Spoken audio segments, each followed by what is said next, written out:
You know, in the Quran's longest chapter, Surah Al-Baqarah, there are these stories that are so much more than just history. They're actually these profound tests of faith, and they reveal something absolutely crucial about the human heart. So today, we're going to dive into these lessons to try and understand this timeless struggle between our own doubt and simple obedience. Okay, so let's get right into the big question here. Why on earth would the longest, most foundational chapter in the entire Quran be named after a cow? I mean, it sounds kind of random, right? But as we're about to see, the answer to that question gets to the very heart of how we, as people, respond when our faith is put to the test. So where does this all kick off? Well, it starts not with some big struggle, but with just incredible mercy. We see the children of Israel, they're lost in the wilderness, but they are definitely not abandoned. God is providing for them in the most miraculous ways imaginable. I mean, just try to picture this. You're in a barren, lifeless wilderness, totally desperate for water, and Moses strikes a single rock, and out of that one rock gushes not one spring, but 12 separate rivers, one for every single tribe. This isn't some subtle hint. It's a loud, undeniable, overwhelming display of divine care. And this is where you see the absolute precision of the Quran's language. It's just amazing. To describe this water miracle, it uses two different words in two different places. Here in Al-Baqarah, the word is infajarat, which means a powerful, explosive gushing, really highlighting the power given to Moses himself. But in another surah, the word is inbajasat, a gentle seeping, which emphasizes that this time the water came softly in direct response to the people's own prayer. Every single word is chosen for a reason. So, they have miraculous water. And on top of that, they're getting this perfect food sent down from the heavens, manna and salwa, with zero effort. You'd expect them to be overwhelmingly grateful, right? But nope. Look at their response. They actually complain. They start asking for onions and garlic and lentils. They missed the everyday, boring food they used to have to work for. And that right there is the key. You see, manna and salwa came from the unseen. It was a direct gift from God that required trust. But they couldn't handle it.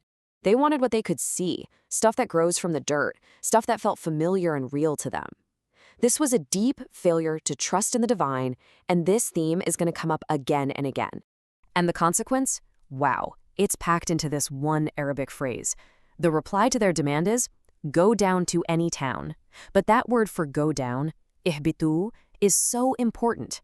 It doesn't just mean to travel, it means to descend. It's a spiritual demotion. They're literally being told, you want the lower things? Fine, go down to a lower state of being, from divine blessing back to the ordinary daily grind. Okay, so let's jump to the next story because you can see this theme building up. Here, a test of pure obedience is met not with flat-out rebellion, but with something maybe even more insidious, clever, self-justifying deception. So the next test is incredibly direct. A fishing village gets a very clear rule. Do not fish on the Sabbath. And what happens? On that exact day, the fish just swarm the shores, practically begging to be caught. Every other day of the week, nothing. The temptation couldn't have been more obvious. It was a direct trial of their commitment. And this clear test basically splits the town into three groups. First, you had the deceivers. These were the loophole guys. They thought they could outsmart God by setting their nets on Friday and just collecting the fish on Sunday. Technically not fishing. Then you had the preachers, the ones who called them out on this, saying, come on, you know this is wrong. And finally, you had the apathetic, the ones who saw the sin but just told the preachers, why bother? Let them be. They just gave up on their neighbors.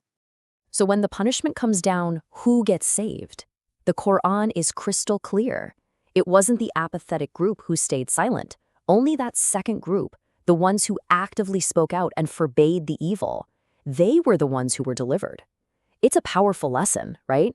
It's not enough to just be good yourself. You have a responsibility to stand up against what's wrong.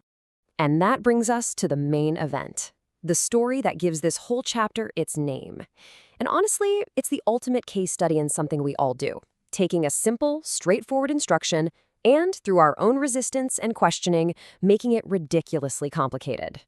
So here's the background. There's been a murder in the community, and no one can figure out who did it. To solve the mystery, God gives them a simple, direct order. Slaughter a cow. Notice it's a cow. Indefinite. Any cow would have done the job. It was designed to be easy. But their first reaction isn't obedience. It's suspicion. They actually ask Moses, "Are you making fun of us?" And then they start to argue. They grill him with questions. Okay, but what kind of cow? How old should it be? What's its specific color? With every single question they ask, the requirements get stricter and more specific. They are literally building their own cage, one question at a time. And the Quran captures this whole drama in one perfect, kind of sad line. It says, they finally did it, but they nearly did not. The irony is just staggering. They almost failed a task that was designed to be simple, not because the command was hard, but because their own arguments made it nearly impossible to fulfill. And now we get the full picture. This was never just about obedience. A murder had happened, and the community was literally tearing itself apart, blaming each other. The Arabic word used here is faderatum.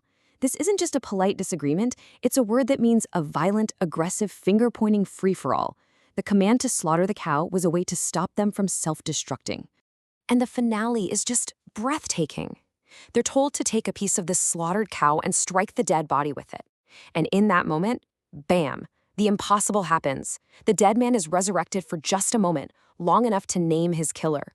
This is so much bigger than just solving a crime. It's a raw, undeniable demonstration of God's absolute power over life and death right there in front of their faces. Okay, let's just recap for a second. They've seen water gush from a rock, they've had food delivered from the sky, they've witnessed a dead man brought back to life. You would think that after all of that, the effect would be profound, right? Well, the final lesson here, it's a truly sobering one. Despite everything they saw with their own eyes, the verse says that after all this, their hearts grew hard. Not just a little bit hard, they became like stones. Or even harder. The word for this specific kind of spiritual hardness is qaswa. It's a chilling diagnosis. But then the Quran does something absolutely incredible. It doesn't just say their hearts were harder than stone, it explains why. It shows how even rocks can be softer. It says, look, some stones, rivers gush forth from them. Some stones, they split open and let water flow out, giving life. And some stones even crumble and fall down out of awe of God. The point is devastating. Even a lifeless rock can be more responsive, more beneficial than a human heart that refuses to soften. So that's the bottom line here. A heart that has shown sign after sign of God's mercy and power, but refuses to feel gratitude, refuses to obey, it enters a spiritual state that is literally worse than an inert rock. It becomes completely unresponsive, impenetrable, and offers no benefit to anyone. And so, all of these stories leave us with this one huge question. And it's as relevant for us today as it was for them, for every single one of us. After all the signs and reminders we get in our own lives, what is it that keeps our own hearts from hardening into stone? The answer, if you look closely at these stories, seems to lie in that one simple step they so often refuse to take: immediate, trusting, and grateful obedience.